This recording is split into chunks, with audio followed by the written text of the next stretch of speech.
রাত ৩টায় ঘুম ভেঙে যাওয়া কিসের লক্ষণ? আমাদের অনেক সময় রাত শেষ অংশে ঘুম ভেঙে যায়।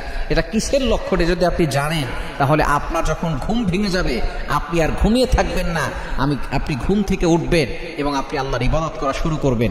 রাত ৩টার সময় ঘুম ভেঙে যাওয়া এটা হচ্ছে বরকতের লক্ষণ। এটা হচ্ছে আল্লাহ তাআলা আপনার জীবন পরিবর্তন করার লক্ষণ। আল্লাহ তাআলা চান আপনি আপনার জীবনটাকে পরিবর্তন করেন। আল্লাহ তাআলা চান আপনার জীবনে বরকত আসুক। আল্লাহ চান আল্লাহ তাআলা সকল বিপদ থেকে আপনাকে হেফাজত করে আপনাকে সফলতার চূড়ান্তে উঠিয়ে দিতে চান। এজন্য এই রাত ৩টার সময় ঘুম ভেঙে যাওয়া এটা আল্লাহর পক্ষ থেকে ডাক আসার কারণে আপনার ঘুম ভেঙে যাচ্ছে।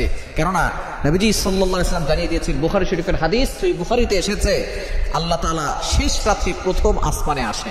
মুয়াজ্জিন ৫ বেলা ডাকে, হাইয়া আলাস সালাহ, হাইয়া আলাল ফালাহ, কাম টু দ্য সাকসেস, সফলতার দিকে আসো, কল্যাণের দিকে আসো।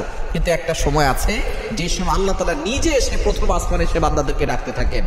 আল্লাহ পাক রব্বুল আলামিন বলেন, আলা মিন মুস্তাগফিরিন ফাস্তাগফির লাহ, কে আছো গুনাহ করেছো ক্ষমা প্রার্থনা করো, আমি আল্লাহ গুনাহ ক্ষমা করে দিব।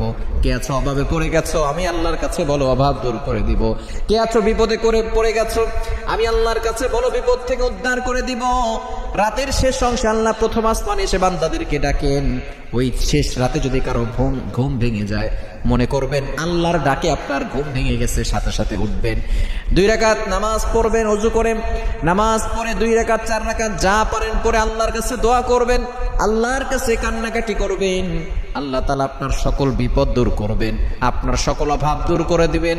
আল্লাহ পাক রব্বুল আলামিন আপনার জীবনটাকে পরিবর্তন করার লক্ষ্যে আপনাকে এই 3টার সময় ঘুম ভাঙিয়ে দিয়েছেন।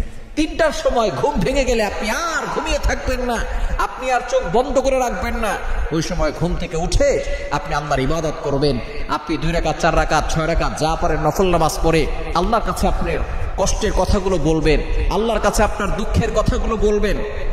এবং এই সময় অনেক ইয়াং পিপল আছে গুনাহ কাজ করে। এই সময় বিশেষ করে ইয়াং পিপলরা মোবাইল ইউজ করতে করতে রাত 3টা 4টা বেজে যায়, ফজর পর্যন্ত মোবাইল ব্যবহার করে, ফজর আজান দেয় তারপরে তারা ঘুমায়। খবরদার, এটা কখনো করবেন না।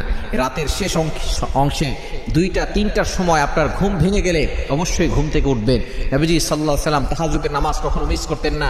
তিনি 6 রাকাত 8 রাকাত 10 রাকাত 12 রাকাত তাহাজ্জুদের নামাজ পড়তেন।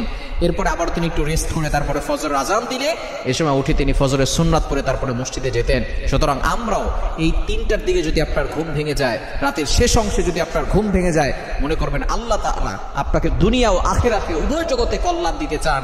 এজন্য আল্লাহ তাআলা আপনার ঘুমটাকে ভাঙিয়ে দিয়েছেন। আপনি উঠে আল্লাহর ইবাদত করবেন, দেখবেন আপনার জীবন পরিবর্তন হয়ে যাবে।